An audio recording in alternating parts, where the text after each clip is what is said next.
Hello everyone, welcome back to Spararia YouTube channel.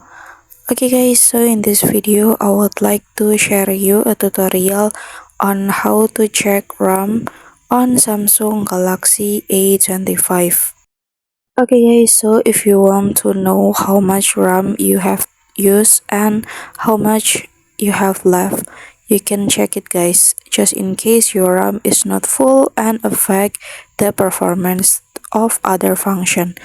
Okay, how to check RAM is very easy. Now go to settings menu on your phone like this, and then you can scroll down, and then you can scroll down again until you found a menu battery and device care.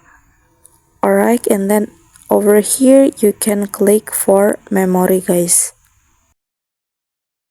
So here's the total remaining RAM, that is 3.1 gigabyte from the total use of 4.4 gigabyte with a maximum capacity of 8 gigabyte guys. So yeah, you can also clean the memory like this. And yeah, here's the tutorial on how to check RAM on Samsung Galaxy A25.